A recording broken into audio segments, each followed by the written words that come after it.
And you're talking to someone who's an honest fascist. I really don't care about a lot of this. Like, Yeah, but I just want to say but that's exactly my point, though, that you don't care, but your lack of caring would still lead many to die. That's why I hate you. Atomizing oneself away from one's own biological instinct and alienating oneself from that necessarily what we want to do as Wait, society. how are you? Wait!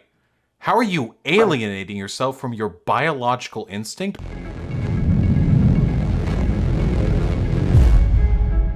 There's only one thing I respect, and it's violence. Hello, Vaush. Howdy. So I wanted to have a Are you aware of what I was planning on discussing? Nope, I have no knowledge whatsoever besides somebody having characterized you as a fascist.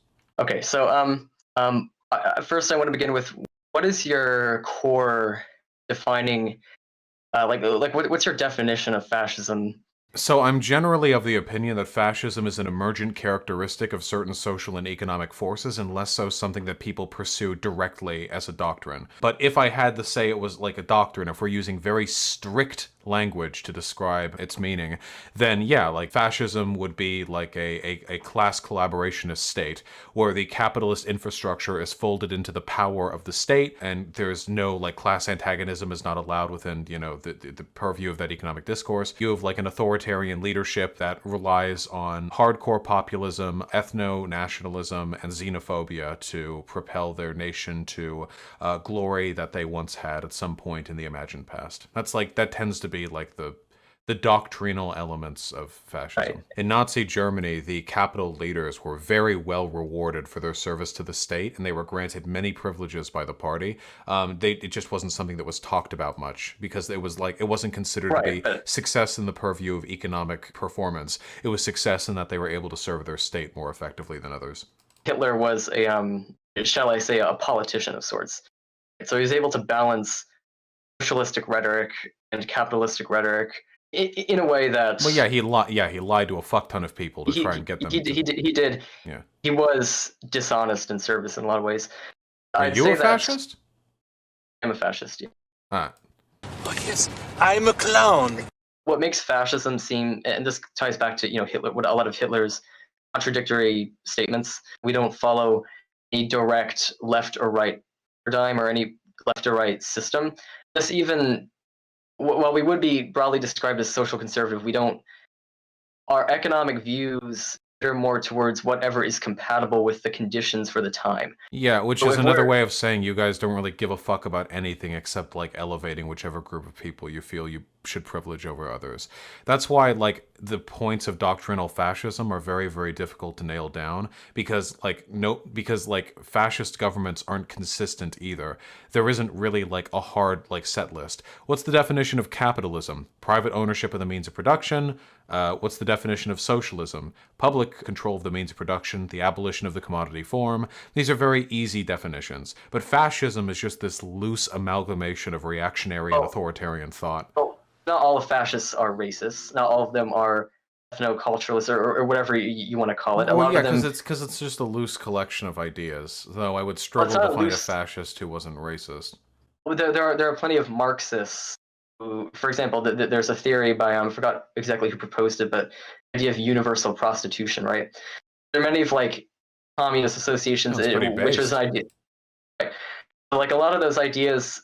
And then there are people on the left that also heavily criticize them, right?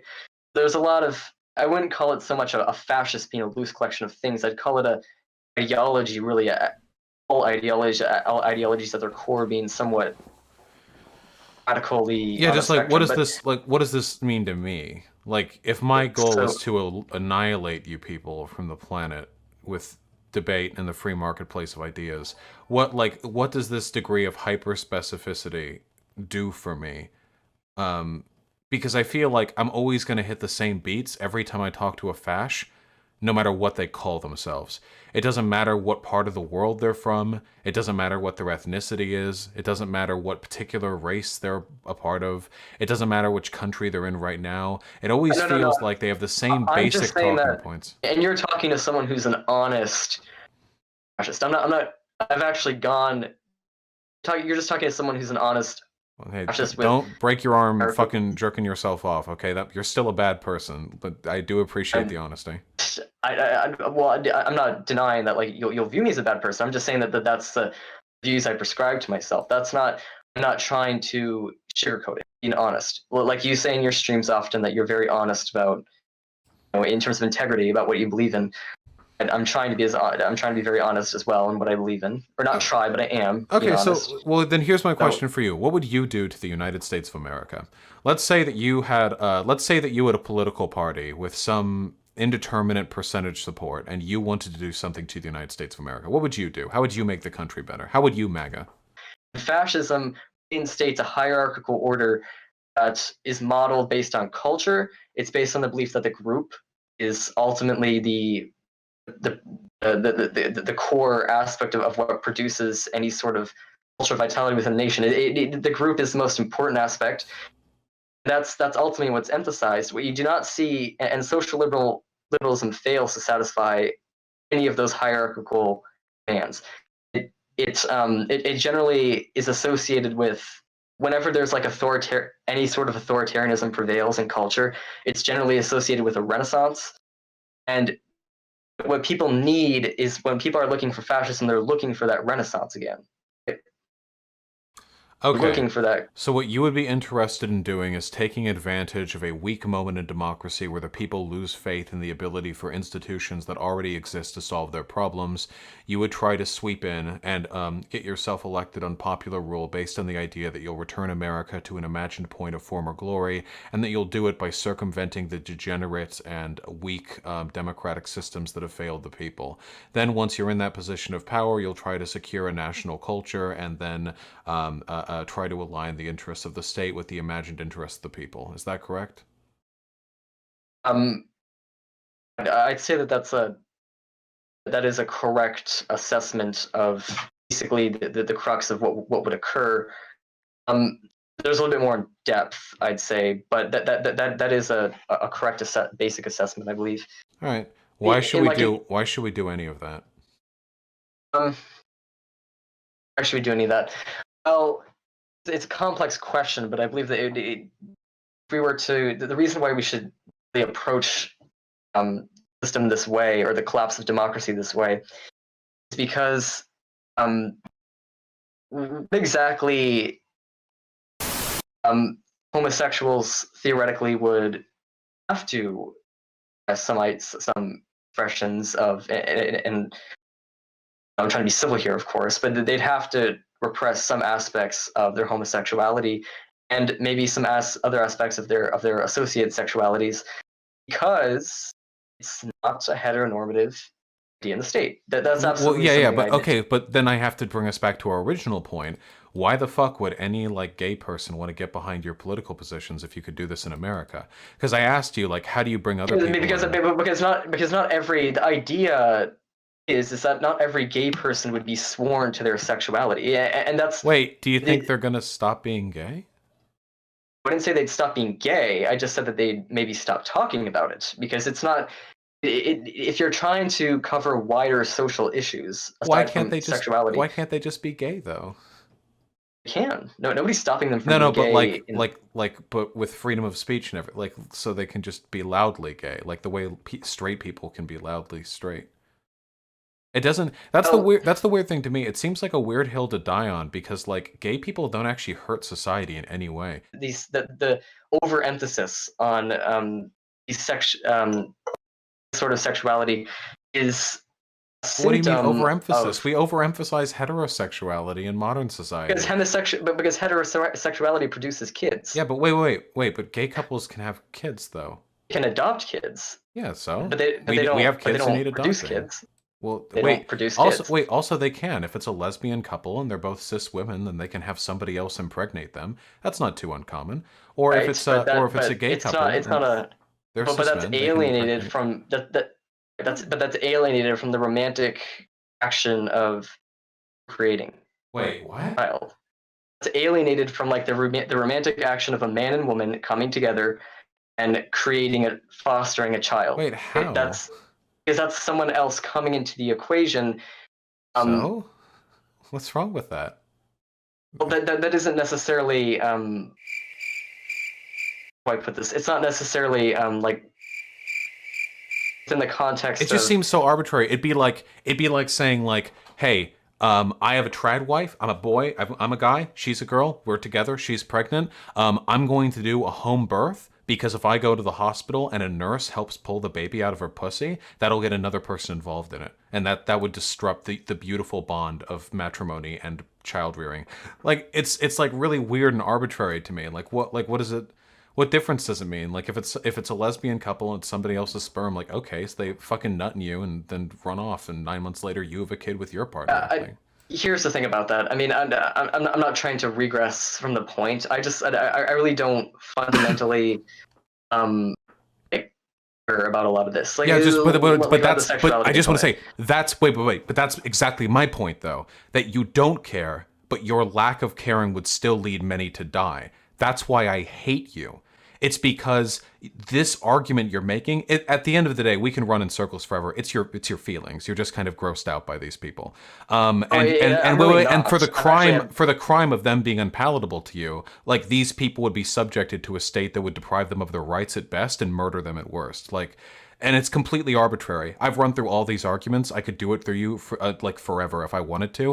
There is no moral justification for this except we don't like them. Fuck off. And yet, like, yeah, like, I don't know, it's not a super compelling, like, civilizational stance to take, but... So why do you feel that you can move me to anarcho-communism and the ideological basis behind what I'm saying is directly opposed to those ideas?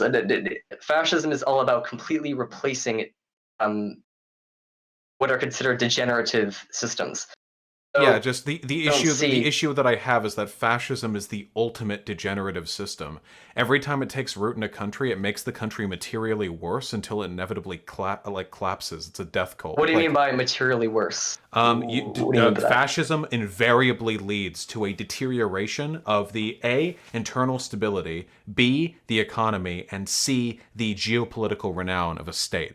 I actually consider fascism to be less susceptible to corruption than socially liberal because systems, all the corrupt things are okay now. In a liberal democracy, it's corruption when like rulers get the police to kill.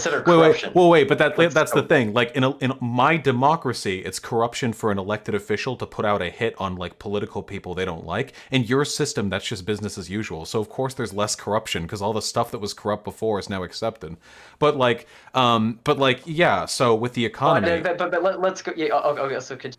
Yeah, okay, like I would have to, if I want to like really bring this argument to the table, I'm going to have to do a lot of research, but the war economy for Germany was fucking awful. They only, they never actually recovered from the Great Depression. They just pretended to by like waging war and plundering and pillaging all the territories that they... Okay, so, okay, is it okay if I interject there, or do you Yeah, go for it. Like, but their economy was not domestically stable. The war was the only thing that was able to keep them propped up. So, I hear this argument a lot, right? What actually happened is that inflationary policies occurred when they started overproducing in munitions factories tools for war. So the war actually caused economic downfall. No, they kept their war economy going on. Okay, listen. If we're gonna go hard on this point, like I would have to go like do a bunch of research because I'm pretty sure that like if I did like an hour of reading, I could find like very definitive evidence. So the way that I noticed that the way that you're approaching this argument and these arguments in general is you're approaching it from like a very third party stance. You're not necessarily taking even your own ideological position. You're taking this from like a psychological, socio-psychological analysis of what motivates fascism. Fascism is a mental illness. Yeah, I'd say so. Pretty easily. So that's there's not something wrong with effective, you too. Oh, but I mean, as far as I know, I'm neurotypical. But there's no way of analyzing. Well, you don't, because you're a fascist. I don't know. Like, I don't know you personally. I'm not going to pretend I'm like a psychologist or anything. That's not a mental illness in the DSM-5. Hey, listen, the DSM-6, we're going to get it in there, okay? No, seriously, though, like, every fascist I talk to, there's, like, something fundamentally wrong. It's usually, like, a fear and anxiety, a feeling of entitlement. There's no fear, anxiety, or entitlement, I feel. I mean, well, you could argue... But wait. But then everyone's motivated somewhat by bring us back to the gays, entitlement. then. You're willing to facilitate state persecution of homosexuals for... You've still provided no reason. I'm saying that LGBTQ people have always been a minority in the system. Well, yeah, because So, there are less gay people and straight people, right? I mean, it depends on the society. bingo. Back in Rome, That's there all were we needed to way more fucking people fucking around than there are in 1950s But America. no, listen. It was because more people were expressing themselves doing it. It's Yeah. not because the average Roman person was just like, hey, I'm going to go butt fuck this guy in the street. It was more done in the interests of, let's say, it was more expression. It was more Well, expressed. the right? evidence seems to It's okay indicate that express the evidence seems to indicate that people's sexual preferences are in large part informed by their environment, and for that reason, like living in a highly homophobic society might literally lead to there being less gay people or less bi or pan people than living in like a truly like gender abolished or sexually liberated society. Since fascism proclaims itself as a hierarchy based on nature and by natural forces, is the idea of social questioning of one's own biological existence. Is that But that begs the atomizing question. oneself That begs away? the question too, because nature is Atomizing full oneself of away gay. from one's own biological instinct. Is atomizing oneself away from one's own biological instinct and alienating oneself from that necessarily what we want to do as Wait, society? how are you? Do we want Wait! How are you alienating yourself from your biological instinct by letting people fuck who they want to fuck? See, this is the inherently self-persecutory nature of fascism. You can't phrase things as they actually are. You have to phrase them as though you are being in some way victimized here. You are not being alienated from anything by giving people more choice. That is victimized.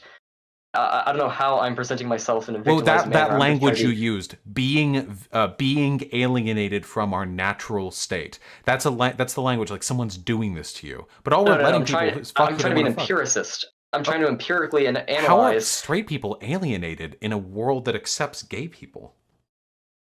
It's not so. Straight people being alienated. As I explained, it's because of the biological purpose behind reproduction, right? A male and a female get together, and this is like how it was done. Literally a fallacy. You know, there's a name for this fallacy, right? Just because something's done in nature, that means it's good. Like they have it in textbooks, like in page 1. Like this is you shouldn't make moral arguments this way, and they like sketch out like a little Adam and Eve next to it because those are the first humans, I guess. I don't know. Questioning the whole motivation behind human sexuality as a whole, like in a natural perspective. And you don't have to question it though. Just live life, and if you want to fuck someone, just do it. Right? But that's the thing is that it inevitably leads to some sort of questioning of instinct. It inevitably leads to, and it doesn't stop. It doesn't stop at sexuality, though. The questioning is only there if they're being imposed. If an unfair social standard is being imposed on them, you would only question your sexuality in a society that tells you which sexuality is the one that should be default. What you're saying is that there's something inherently subversive about the natural state of man. The natural state of man, us humans, is to fuck whoever we want. Oftentimes, that's the opposite sex. Sometimes it isn't, but that is what we do. That's what we've always been doing. That's not necessarily subversive. The only way in which it's subversive is if there's some sort of authoritative system telling you that's not the case. What's subversive, what's really alienating, is a society that's telling you that the only natural way to have a relationship is to have a heterosexual one. That's the alienating thing. More free sexual orientation. You know, the natural state of humans, yeah. Led to the degradation of family value system. Well, wait, degradation to what system? Family value system. The hegemonic family. You mean the artificial, the false alienation of the family values system of modern day?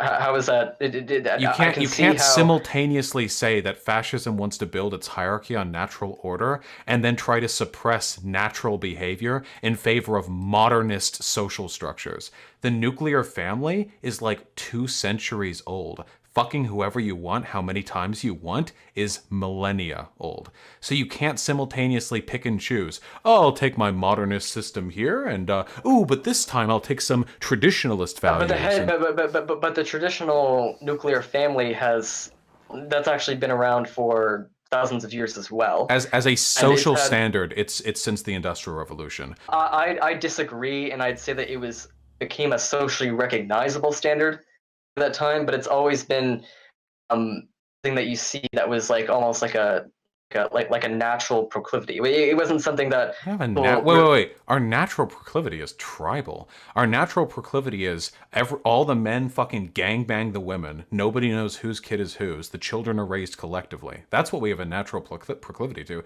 That's what I want.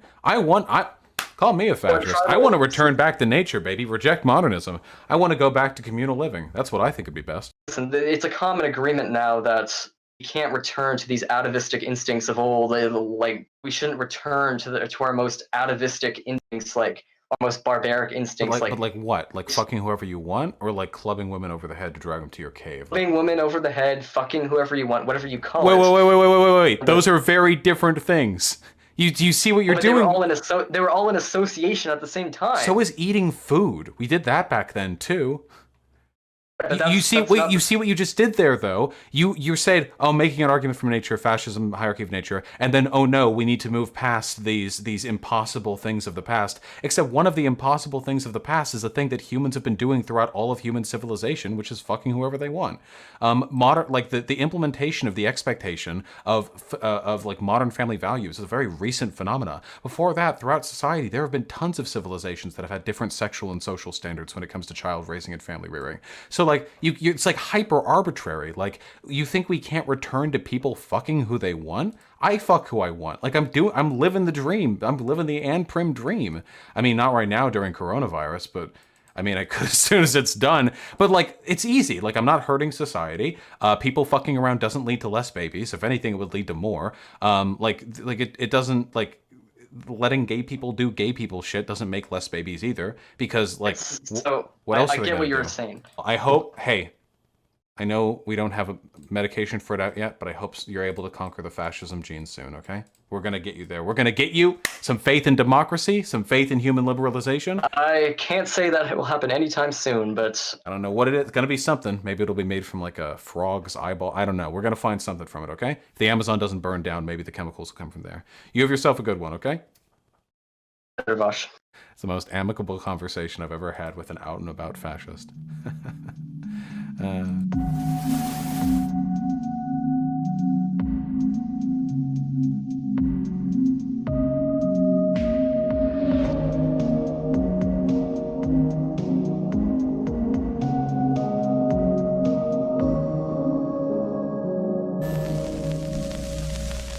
Jesus Christ.